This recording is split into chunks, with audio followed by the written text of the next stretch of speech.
Pois tudo que Deus criou é bom, e recebido com ações de graça, nada é recusado.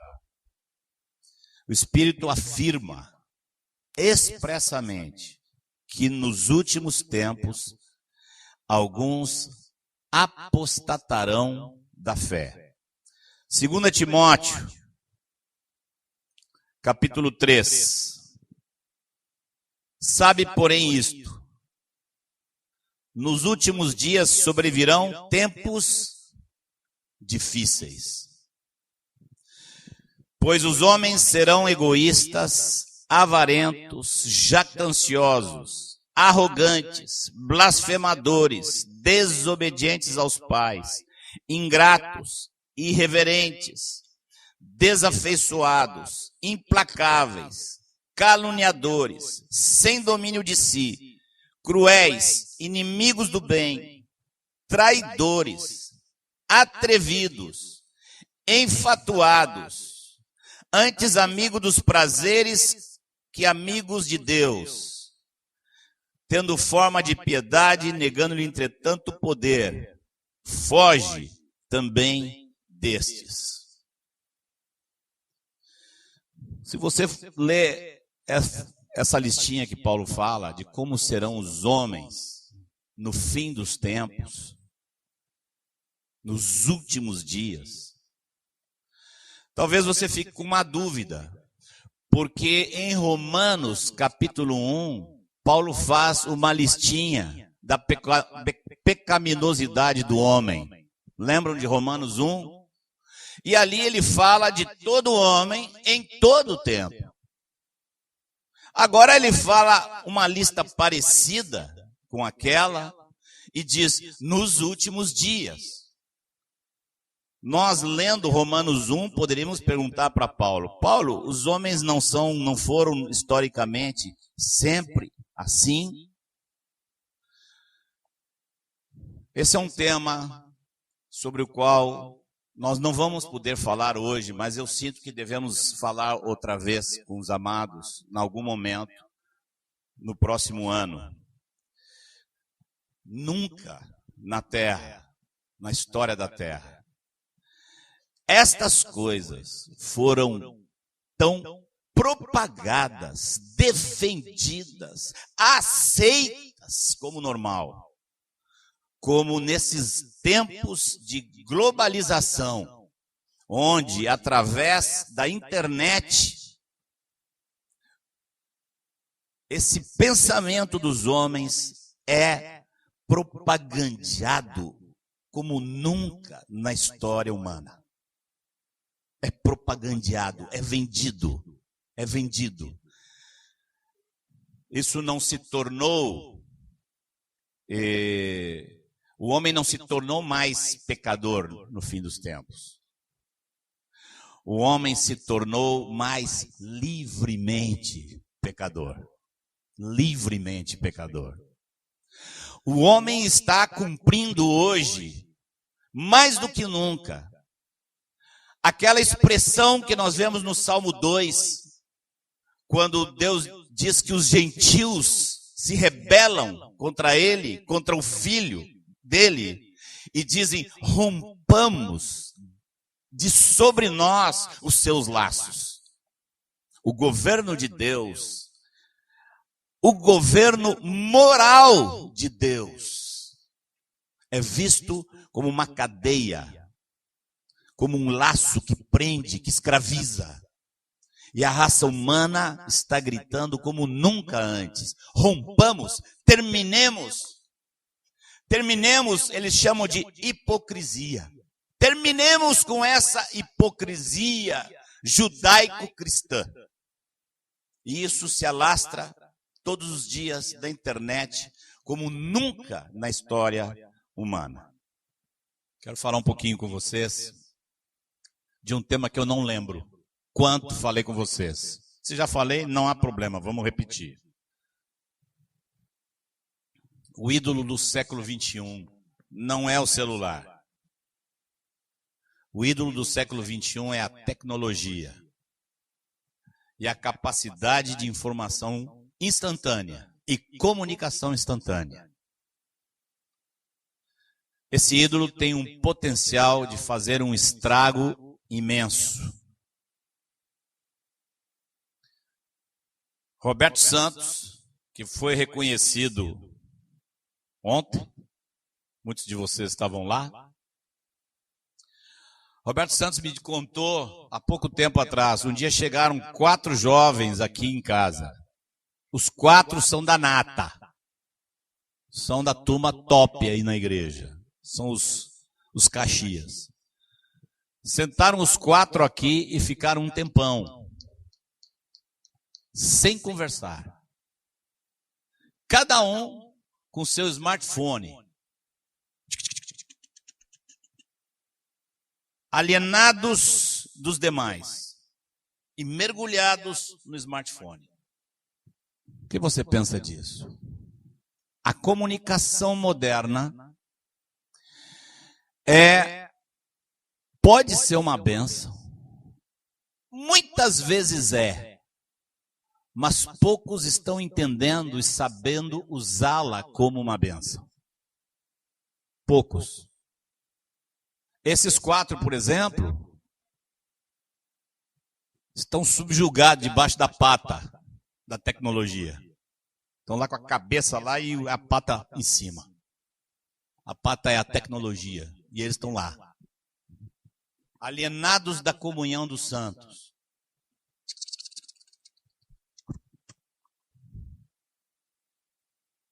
Esse negócio é viciante. Isso vicia feito uma praga. E os irmãos não discernem. Se vocês vão ser modelo para essa geração nova, vocês têm que entender o que está acontecendo no mundo. Vocês não podem se deixar robotizar. A tecnologia é um dos instrumentos finais do homem da iniquidade para formar uma geração de robôs que não pensa e não se relaciona a fundo. Um neurologista, eu não me lembro, parece que até que é brasileiro. Eu tenho o livro dele no meu computador. Eu não tenho tempo para ficar lendo livro. Eu dei uma olhada assim por cima e ouvi quem leu. Esse neurologista diz que os neurologistas estão descobrindo que o cérebro humano está mudando. O cérebro da nossa raça está mudando. Eu tinha que descobrir o nome desse livro para recomendar para vocês. Pelo menos para vocês dar uma olhada assim e descobrir que existe gente falando a verdade. Que mudança está vendo no cérebro? Cada vez que teu cérebro recebe algumas informações novas, para tentar guardar essas informações, ou para avaliá-las diante do monturo de informações, o teu cérebro tem que fazer sinapses que vão numa direção da tua fisiologia cerebral. Quando você tem que parar para pensar num assunto e meditar naquele assunto, não é essa mesma área do cérebro que atua.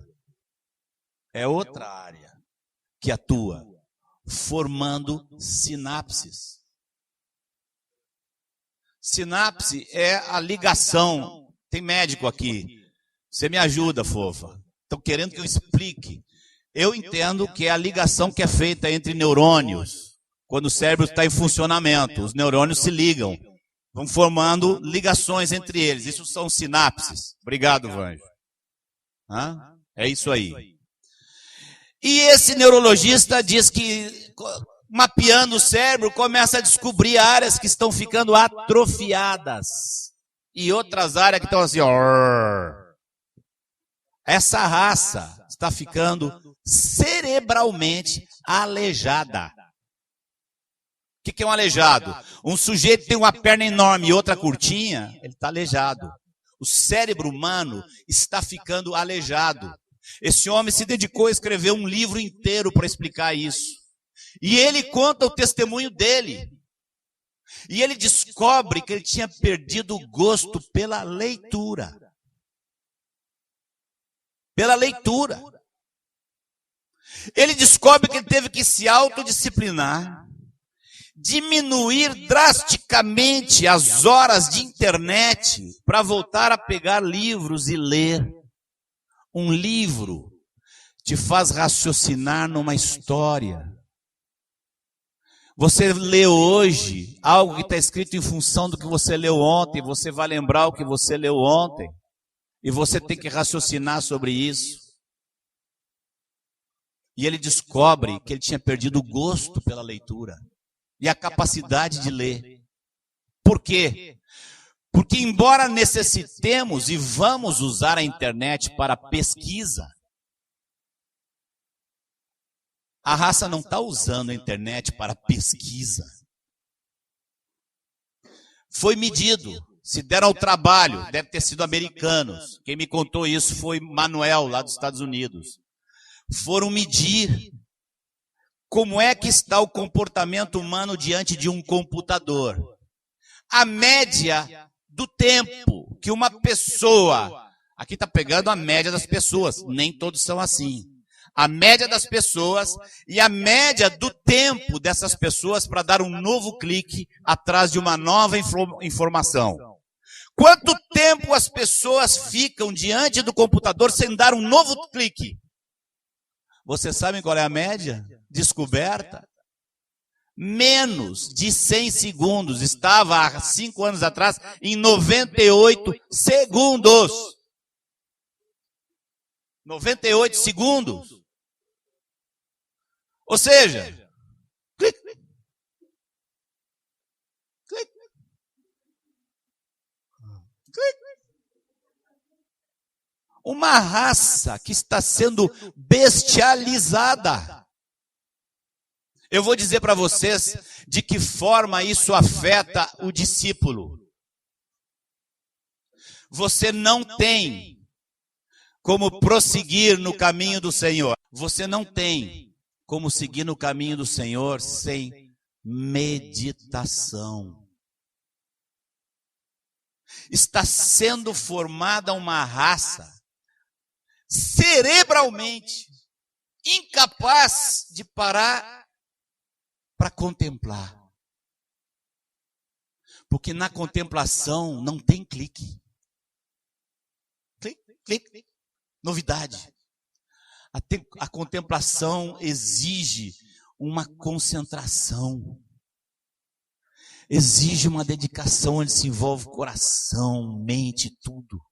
Está envolvido na contemplação, no abraçar Deus, no beijar os pés de Cristo Jesus. Mas há instrumentos que estão sendo usados e vistos como inocentes, inócuos, como se não tivessem capacidade maligna. Mas eles têm. Estamos vivendo a era do endeusamento da tecnologia. Poucos sabem usar de maneira própria um Facebook. Deixa eu dizer para você, minha esposa tem Facebook e é uma bênção para ela. Amém. Por quê? Ela vê amigas que ela nunca mais via, está em contato com as fotos dos netos. Você quer ver a minha esposa sorrindo? Ela está lá com o iPadzinho dela, vendo os netos. Que benção. Quando eu vejo ela fazendo assim, essa aí está navegando na netaiada. Amém. Mas o Facebook, por outro lado, é um instrumento de ensino à relação superficial. O relacionamento exige conversa séria, ouvir-se mutuamente. Esses 4 jovens que foram à casa do Roberto, tiveram ali, me falou ele, 1 hora. Uma hora que poderia ser para um relacionamento profundo. Conversa de peso. O que você consegue comunicar de profundo com aqueles dedinhos no seu celular? Me diga. São instrumentos úteis, mas não são, anotem aí, todos os meios de comunicação que tem a ver com essa mídia social não são instrumentos, não são e nunca vão ser instrumentos de relações profundas, não são. Nós precisamos de relações superficiais? Precisamos. Precisamos comunicar com aquele com quem não podemos conversar? Precisamos. É útil para nós o WhatsApp? Demais! Agora, meu relacionamento com o Mário não é o WhatsApp. Nós usamos o WhatsApp. Mas não vamos sentar nós dois juntos para ficar WhatsAppando com outros. Quando estamos juntos, conversamos, choramos juntos, oramos. E isso não tem mídia social que te possibilite isso. Então, abramos nossos olhos, queridos. Abramos nossos olhos. Há uma geração que está sendo treinada para não pensar. Não pensar politicamente, não pensar moralmente, não pensar em nada, nada. Pensar em como ter o próximo prazer. Esta é a mente dessa nova geração. Sejamos sábios e nos coloquemos contra essa corrente na nossa vida, mantendo o ouro do nosso tempo para coisas profundas, para oração, para meditação nas Escrituras, para coisas que aprofundam e não para a superficialidade dos meios modernos de comunicação. Seja um exemplo para os demais.